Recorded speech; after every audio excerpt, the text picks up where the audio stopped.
10월 말씀의 달 5번째 주일이 되었습니다. 그래서 오늘 이 시간에도 오늘 말씀에 대한 주제로 오늘 함께 은혜를 나누고자 합니다.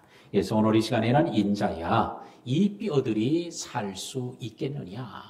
라고 예수에게 물으셨던 내용을 우리 함께 살피도록 하겠습니다.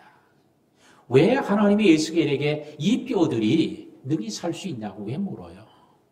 에스겔은 바벨론 포로가 돼서 그발 강가에서 탄식하며 울부짖어 하나님의 긍휼을 구합니다. 앞일을 전혀 예측할 수도 없고 또한 주변의 환경을 볼 때 좌절할 만한 이런 여건들이어서 그가 좌절과 짐체에 빠져서 눈물로 탄식하던 때에 하나님은 그를 골짜기로, 큰 골짜기로 데려가셔서 골짜기의 모습을 보여줬는데 그 골짜기는 바로 해골 뼈들이 아주 가득한 골짜기를 보여주셨습니다. 그리고는 그 해골 골짜기 뼈를 보여주면서 이 뼈들이 살 수 있겠냐 물으신 거예요. 자, 그럴 때에 오늘 에스겔은 그렇게 된다고도 대답도 못하고 그렇게 안 된다고도 대답을 못하고 그냥 주께서 하십니다 라고 어정쩡하게 대답을 합니다. 너는 이 뼈들을 향하여 내가 대신해서 말하고 한 말을 그들에게 대언하면 뼈들이 살아날 거야. 할 때 그에 따라 말씀을 선언할 때 선포할 때 오늘 그 뼈들이 살아나서 큰 군대가 되었고 이 큰 군대가 된 모습을 보여주면서 이것은 바로 이스라엘 백성들에게 일어날 일, 유다의 회복에 대한 말씀임을 그에게 가르쳐 주었습니다. 오늘 이 시간에 우리는 이 마른 뼈와 같이 소망도 없고 어떤 기대도 할 수 없는 이런 좌절의 상태에 있는 혹시 우리들이 이 시간에 있다면 오늘 여러분들 중에도 이런 분들이 있다면 오늘 이 시간에 하나님의 말씀이 임하는 시간, 하나님이 역사하는 성령이 역사하는 시간이 되어서 오늘 회복되고 살아나 하나님의 나라의 큰 군대가 되는 이런 은총이 있기를 주의 이름으로 축복합니다. 이스라엘 백성들이 바벨론 포로가 되어서 끌려갈 때는 아주 처참하게 비참하게 아주 잔인하게 끌려갑니다. 그러나 그들은 소망이 있어요. 왜? 우리의 하나님은 전능한 하나님이야. 우리는 지금 끌려갈지라도 하나님은 우리를 속히 돌아오게 하실 수 있어. 하면서 찬송하며 가는 사람도 있을 거고 기도하며 가는 사람들도 있었을 것입니다. 그러나 때로는 어떻게 우리가 이렇게 짐승처럼 끌려갈 수 있겠냐라며 좌절하고 하나님을 원망하는 사람도 있었을 거예요. 그러나 많은 사람들은 하나님의 백성들이기 때문에 우리가 잘못을 했을지라도 하나님은 반드시 빨리 돌아오게 할 거야. 이런 생각을 했을 거예요. 근데 바벨론 포로가 돼서 끌려가자 저들은 이제 하루 이틀 시간이 지나면서 보니까 돌아갈 수 있는 희망이 없어지는 거예요. 주변 정세나 또한 이스라엘 백성들에게 어떤 큰 능력이 이런 게 하나도 없어지고 백성들은 하나 둘 지쳐가기 시작합니다. 오늘 그들은 마치 자신들이 골짜기에 있는 뼈들처럼 해골 무덤처럼 오늘 스스로 자신이 그러하다고 생각하기에 이르게 되었습니다. 그러나 그럴지라도 오늘도 하나님은 에스겔에게 그와 같을지라도 하나님의 말씀하고 하나님의 역사하면 오늘 이런 놀라운 회복의 역사가 일어날 것임을 오늘 그들에게 말씀하고 소망과 비전을 주고 있습니다. 오늘도 우리의 삶이나 우리의 개인이나 가정이나 사업이나 우리의 공동체나 아니면 이 나라 이 민족 한반도에 소망이 도무지 없다라고 생각하고 계시는 분이 있을지 모르나 하나님이 역사하시고 하나님이 말씀하시면 새로운 하나님의 역사, 부흥의 역사, 회복의 역사가 일어나게 될 줄로 믿습니다. 지금 오늘 많은 사람들이 이구동성으로 한국교회의 위기에 대해서 얘기합니다. 한국교회가 지금 너무나 큰 위기에 빠져 있다는 거예요.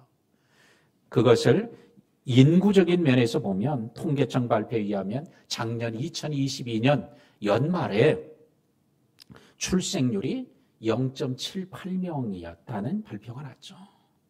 두 사람이 결혼해서 가정을 이루었는데 아이를 낳는 수가 한 명도 아니고 0.78명이에요. 이건 뭐예요? 이제 얼마 되지 않으면 두 사람이 하나도 안 나니까 절반 이하로 떨어지는 것은 이건 뭐 기정사실화예요. 인구학적인 면에서 볼 때에 이 한국교회는 큰 위기, 한국 교회만이 아니라 우리 한반도의 위기, 그래서 전 세계의 많은 석학들이 얘기합니다. 한국이 제일 먼저 소멸해서 사라질 거다. 왜? 딴 게 돈이 없어 사라지는 게 아니에요. 사람이 없어서 소멸된다는 이런 경고와 위기의식 얘기를 발표하고 있습니다. 자, 그래서 인구가 이렇게 줄어들다 보니까 지난해에 교직원이 학생 수보다 더 많은 초등학교가 254개 교가 있습니다. 학교를 가니까, 초등학교 가니까 선생님이 애들보다 더 많은 거예요. 교직원이 애들보다 더 많은 거예요. 이게 254개 교나 되었어요.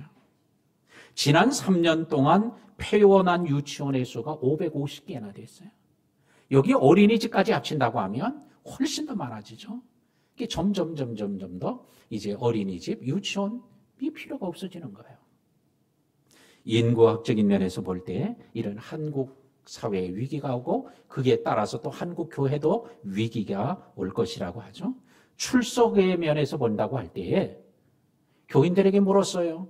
당신은 교회 현장 예배에 참여할 것인가라고 물었을 때에 30.3%, 3분의 1가량이 나는 교회 공예배에 참여하지 않겠다. 그럼 뭐 할 거냐? 집에서 혼자 성경 보고 유튜브 보고 영상 보고 이렇게 예배하며 하겠다는 거예요. 자, 또한 신뢰도의 면에서 보면 한국 교회를 신뢰하는가라고 하는 물음을 했더니 신뢰한다는 대답이 21%만 신뢰한다. 5명 중에 1명만 한국 교회를 신뢰할 수 있다. 5명 중에 4명은 한국 교회 믿을 수 없다. 이렇게 대답을 했다는 거예요. 이것은 곧 한국 교회의 미래를 어둡게 하는 것인데 한국 교회의 사회적 영향력이 점점 이게 사라지고 있다는 거예요. 좋은 영향력을 못 끼치는 거예요. 어떤 얘기를 해도 믿을 수 없는 사람들이 얘기하니까 그걸 믿지 못하고 신뢰하지 않아요. 그러니 복음을 전해도 복음을 신뢰하지 않는 거예요. 자, 또한 영성의 면에서 볼 때에 신자들, 평신도들에게 물었어요. 당신은 지난 과거보다 지금이 영성이 더 훨씬 더 성숙하고 더 많이 성장했다고 보는가? 라고 했더니 평신도들의 대답이 아닙니다. 내 영성과 신앙은 떨어졌습니다. 옛날에는 좋았는데 지금은 그보다 못합니다. 이렇게 대답을 대다수가 했는데 그 수치가 상당히 크게 떨어졌다는 거예요. 그랬더니 교역자들에게, 주의 종들에게 물었어요. 당신들은 영성이 더 올라갔습니까? 물었더니 그들 역시도 영성이 떨어졌다고 대답을 했어요. 그러니 평신도들도 떨어지고 교역자도 떨어지고 동반하락이라고 그러죠. 이러니까 이게 더 큰 위기를 맞게 되어졌습니다. 최윤식 박사가 한국의 미래학자이죠. 특별히 한국 교회와 한국 사회에 대한 미래의 사회에 대한 예측을 해서 많은 책을 해마다 내고 있는데요. 그가 한국 교회 미래 시나리오라고 하는 책에서 한국 교회와 사회에 대한 미래에 대해 이렇게 예측을 해서 얘기를 합니다. 2050년, 2060년경이 되면 우리 한국 교회의 교인은 300만, 많으면 400만까지 줄어들 것이다. 이렇게 내다보고 있고요. 또한 주일학교 수는 전국에 있는 주일학교를 다 합쳐도 30만에서 40만 명가량으로 줄어들 것이라고 그가 예측을 했습니다. 그리고는 그는 그 책에서 통일 전까지, 남북이 통일되기 전까지는 영성이 계속 하락하게 될 것이다. 사역은 침체하게 될 것이고 양쪽으로 수축하고 초고령화가 가속되어질 것이라고 했습니다. 자, 우리 주변을 보면 이게 소망이 없고 여러 가지 예측과 통계 이런 것들이 우리를 암울하게 하지만 마치 에스겔이 바벨론 포로에 되어서 살아가고 있는 이스라엘 백성들의 모습을 보는 것처럼 우리도 그렇게 보고 있을지 모릅니다. 그러나 오늘 하나님은 에스겔에게 하나님은 전능하신 하나님, 바로 내가 여호와인 줄을 너희가 알리라고 하는 하나님을 알게 하는 역사를 그에게 보여주므로 오늘 에스겔에게 소망을 주고 있습니다. 그러므로 우리의 소망은 우리의 사회 환경에 있는 게 아니고 우리의 주변 여건에 있는 게 아니고 사람에게 있는 게 아니라 오직 하나님께만 있는 줄로 믿습니다.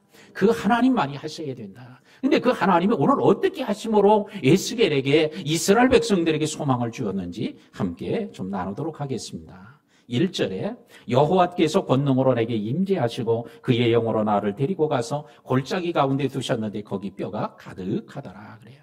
따라합시다. 여호와께서 권능으로 내게 임재하시고, 하나님이 에스겔에게 임재하시는데 뭘로? 권능으로 임재하셨다는 거예요. 하나님이 에스겔에게 권능을 주었다고 말하지는 않고 하나님이 에스겔과 임재 함께 해주셨다. 그런데 권능의 하나님으로 그에게 나타나셔서 임재하셨습니다. 오늘도 하나님의 임재에 이런 은총을 우리 교회들이 입어야 되고 우리 성도들이 덧입어야 할 줄로 믿습니다. 하나님이 함께 하시면 요셉이 애굽에 팔려서 가서 노예시장에서 보디발의 집에 팔려가서 엄청난 수모와 고난을 겪어도 성경은 뭐라고 그래요? 여호와께서 요셉과 함께 하심으로 애굽에 가도 하나님이 함께하면 승리할 줄로 믿습니다.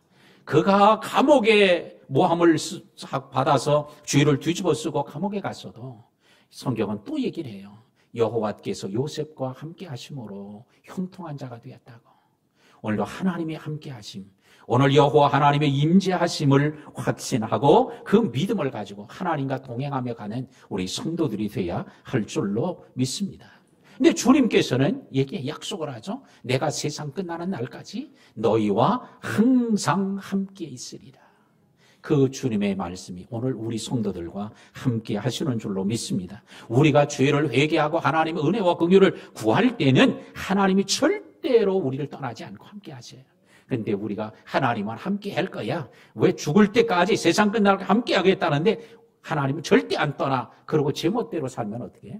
하나님께서는 우리가 쥐도 새도 모르게, 아무도 모르게, 마치 사울에게서 하나님의 영이 떠나신 것처럼 떠나시고 말 거예요. 마치 성전에서 하나님의 영광이 떠나듯이 아무도 모르게 하나님의 영광이 떠나실 거예요. 성전에서 성전 문지방으로, 문지방에서 예루살렘 성문으로, 성문에서, 성문 밖에서 오늘 감람산 위로, 거기서 멀리 하나님은 떠나시는데 그거를 누구만 봐요? 선지자의 눈에만 하나님 보여주신 거예요. 그럴 때 이스라엘 백성들은 아무도 몰랐어요. 하나님 떠나시는 거를. 사울도 하나님이 떠나시는 걸 몰랐어요. 오늘 하나님이 세상 끝날까지 우리와 항상 함께 있다, 이 말씀만 그냥 무작정 붙잡고 있다고 되는 게 아니라 하나님을 기쁘시게 하고 하나님의 말씀에 순종할 때 하나님은 그 말씀을 오늘 반드시 지키고 고난과 어려움, 그런 역경이 닥쳐도 주님이 우리와 함께 하실 줄로 믿습니다. 오늘 하나님의 임재가 이것이 축복의 하나님 귀한 시작임을 우리에게 보여주고 있습니다. 오늘 이 시간에도 오늘도 하나님이 여러분과 함께하고 계십니까? 아니면 하나님이 여러분과 함께하는 게 너무나 거추장스러워서 제발 좀 따라다니지 말라고, 제발 곁에 있지 말고 좀 모른 척 해달라고 주님 앞에 그렇게 말하고 있습니까?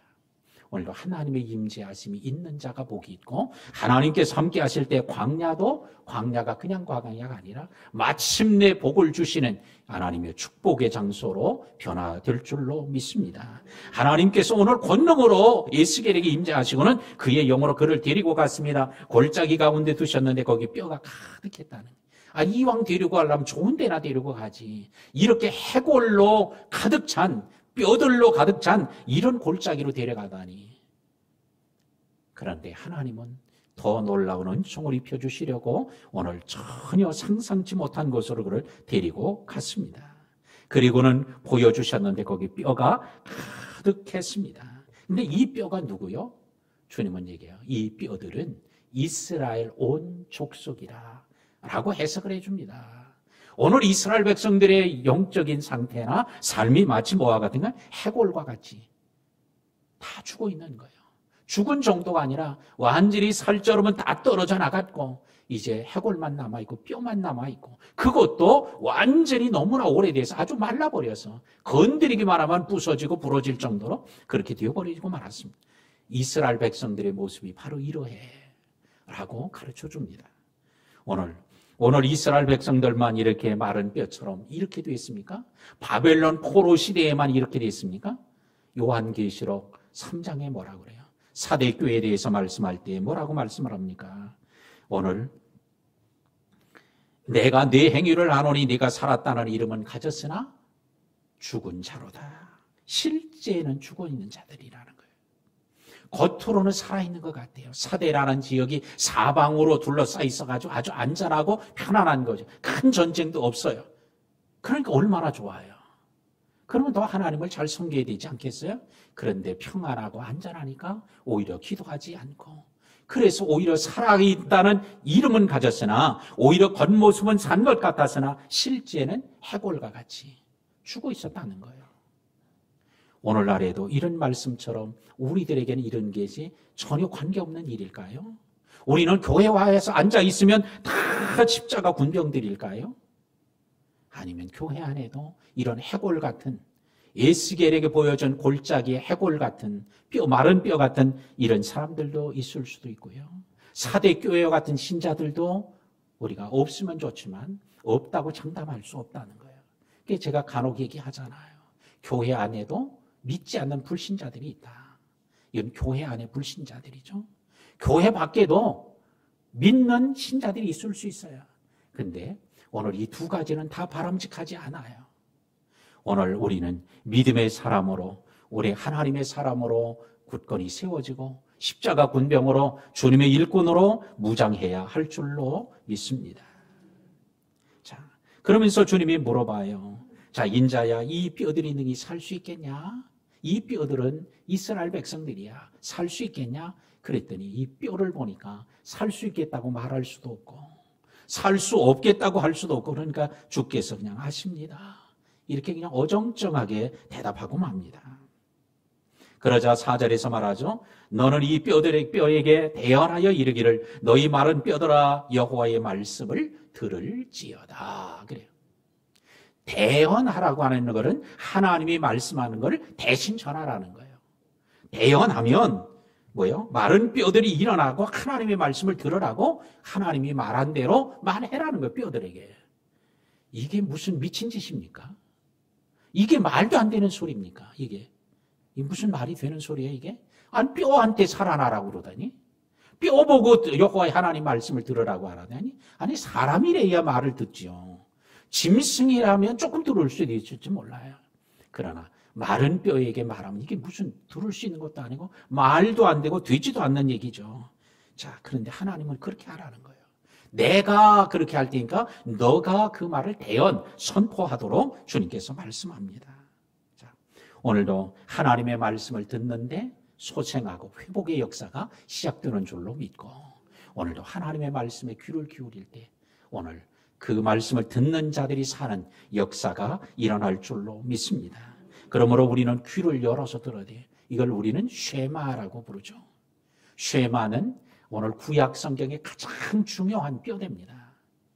그래서 이스라엘 백성들은 이 쉐마 때문에 뭐요? 아침에 일어날 때 쉐마를 암송하고 저녁에 잘 때 쉐마를 암송하고 잠자리에 들어요.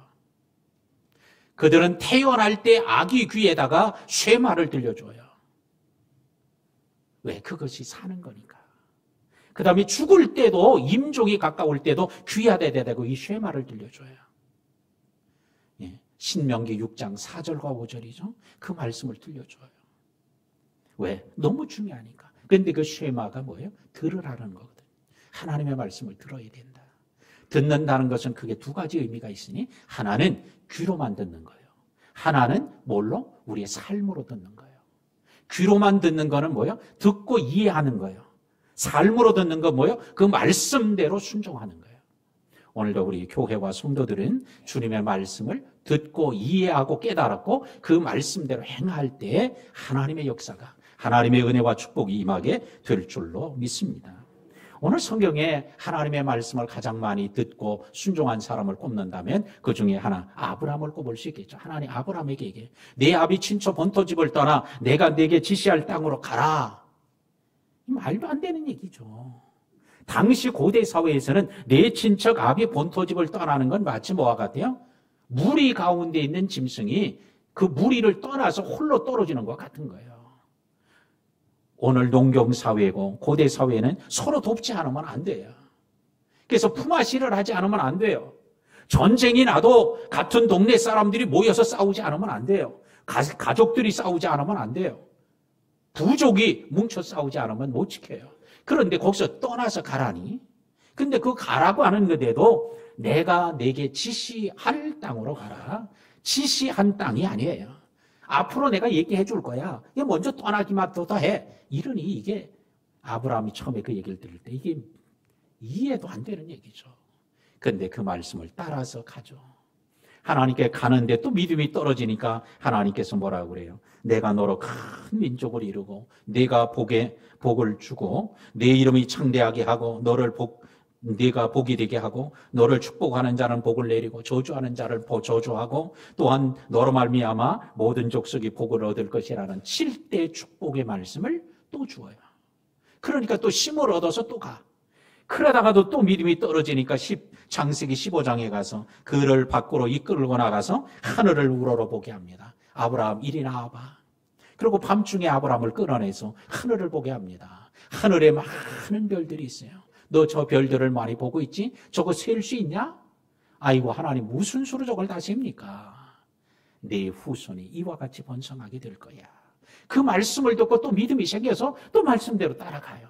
그러다 보니까 또 믿음이 떨어지니까 창세기 17장에 가서 그러죠. 여호와께서 아브라함에게 이르시되 나는 전능한 하나님이라 내가 너를 크게 번성하게 하리라. 하나님이 가장 최초로 자신을 아브라함에게 뭐라고 그래요? 전능한 하나님, 엘샤다의 하나님이라고 자기를 소개합니다. 나는 전능해. 그러니까 내가 다 할 수 있어. 하고 또 말씀을 해줘요. 오늘 아브라함은 처음부터 믿음의 사람이었다고 생각할 수 있지만 성경을 들여다보면 결코 그렇지 않아요. 믿음이 있다가도 또 떨어지고 떨어졌다가 말씀 듣고 또 회복되고 또 떨어졌다가는 또 말씀 듣고 또 믿음이 자라고 이렇게 되는 걸 볼 수 있습니다. 이런 아브라함의 모습이 곧 우리들의 모습 아닌가요?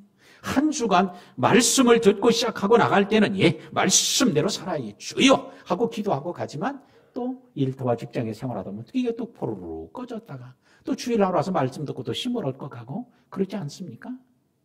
그러므로 우리가 하나님 앞에 나와 예배함은 단순히 와서 앉아 있다 가는 게 아니라는 거예요.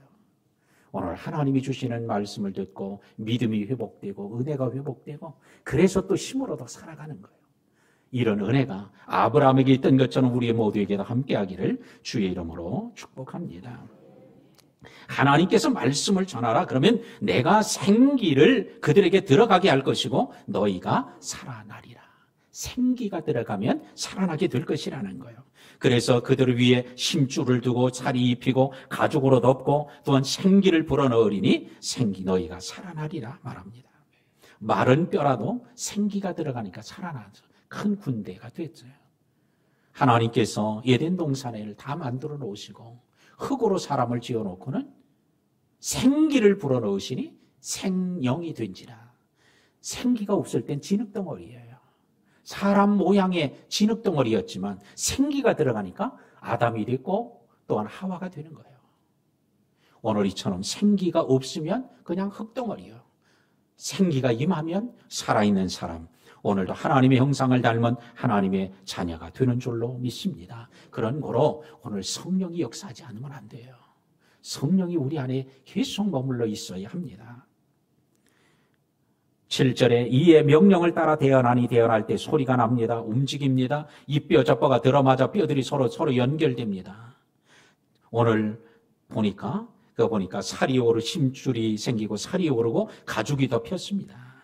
오늘 이의 에스겔이 이의 이게 뭐예요? 하나님 말씀 때문에. 그래서 오늘 그 말씀대로 대언을 했더니 막 소리가 어떤 소리가 났을까? 우리 한번 상상을 해봐요.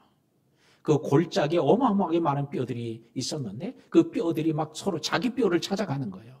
그냥 시신을 갖다가 골짜기에다 집어 던져놨고 내버려 팽개쳐 두었으니까 이게 뼈들이 다 엉켜서 그냥 어느 뼈가 어디 건지 알지도 못했지만 근데 다 자기 뼈를 찾아가 맞춰지는 거예요.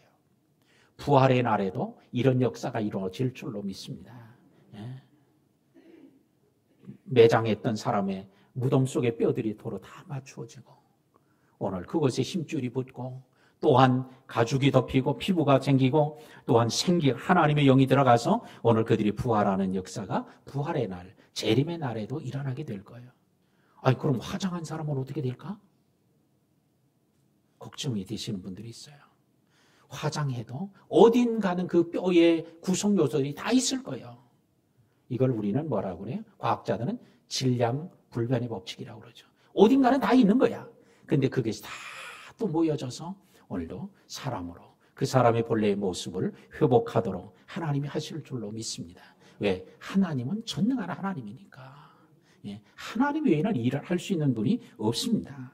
대언하니까 뼈들이 맞추어졌어요. 그 다음에는 거기에 심줄이 오르고요. 피부가 생기고요. 예, 사람의 모습이 됐는데 아직은 생기가 없더라 그러죠. 그랬더니 생기야 이 죽임 당한 자에게 불어서 살아나게 하라 하고 하나님의 말씀을 대신하여 선포하게 될 때에 오늘 그들이 오늘 살아났으니 일어나 서는데 극히 큰 군대더라 그래요. 오늘 하나님의 말씀이 대언되어질 때 오늘 이런 능력과 기적이 일어나는 것을 오늘 에스겔이 본 거예요. 깜짝 놀라죠. 에스겔아, 이렇게 뼈들이 살아난 것처럼 이 내 백성들을 살아나게 할 거야. 유다의 회복이 이루어질 거야. 그러니 선지자인 너도 낙심하지 마라 하는 얘기예요. 베드로와 요한이 성전 미문에 앉아있던 안진뱅이를 향하여 나사렛 예수 그리스도의 이름으로 일어나 걸으라고 주님의 이름으로 선포할 때 안진뱅이가 일어나고 걷고 뛰고 들어가고 나오며 찬송하게 된 거예요. 사도 바울이 빌립보에서 예수 그리스도의 이름으로 내가 내게 명령하노니 그에게서 나오라 할 때 그 여자애를 지배하고 있던 점치는 귀신이 떠나니라. 주의 말씀대로 선언하게 될 때 이런 말씀의 능력이 나타난 것처럼 오늘도 주님 우리들에게도 말씀해 주세요. 마른 뼈와 같은 우리 완전히 신앙이 침체되고 좌절되고 이제는 마른 뼈처럼 믿음이란 건 찾아볼 수 없고 형태만 가지고 있는 우리 나에게도 주님 말씀해 주세요. 다시 생기를 불어넣어 주세요. 성령을 내게 부어 주시옵소서. 이런 간절한 소원과 기대, 말씀과 성령 외에는 오늘 우리는 회복의 기회가 없다. 회복의 길이 없다는 거예요. 오늘 예수님이 십자가에 돌아가셨을 때에 다 제자들이 흩어졌어요. 감람산에서 마지막 가는 모습을 500여 사람들이 보았어요. 그런데 예루살렘을 떠나지 말고 기도하라고 할 때에 수백 명은 다 또 가버리고 120명만 남아요. 이제 얼마 안 지나면 120명도 다 없어질 것 같았어요. 그런데 하나님의 영이 오순절 마가 다락방에 있는 그들에게 임하자 그들이 3,000명으로 5,000명으로 수도 없이 늘어나는 상상을 초월하는 역사가 로마가 기독교로 변화되는 이런 역사가 로마가 기독교 되니까 전 세계에 복음이 전파되는 역사가 나타났어요. 자, 하나님이 하시는 일은 그래서 성경 스가랴는 이 일을 뭐라고 얘기해요? 이는 힘으로 되지 아니하고 능력으로 되지 아니하나 오직 여호와의 신으로 되느니라. 그 여호와의 신 성령을 오늘도 이 시간에 사모할 때 오늘 우리 회복과 다시 소생하고 살아날 수 있는 길은 바로 오직 성령 안에만 있다. 오직 주의 말씀 안에만 있다는 것을 기억하고 오늘 이 시간에 우리 함께 기도할 때 주님 내게 말씀해 주시옵소서. 성령님 내게 임하사 다시 성령으로 충만하게 하옵소서. 이 길밖에 없음을 기억하고 우리 함께 사모하며 소원하고 기도할 때 바로 오늘 이 시간이 그 시간이 되기를 바라고 여러분이 집으로 돌아갈 때 그런 기도가 응답되고 집에서도 응답되고 새벽에도 응답되는 일들이 날마다 일어날 수 있기를 주의 이름으로 축원합니다. 기도합시다. 오늘 주님 내게도 이런 은혜를 주시옵소서. 주님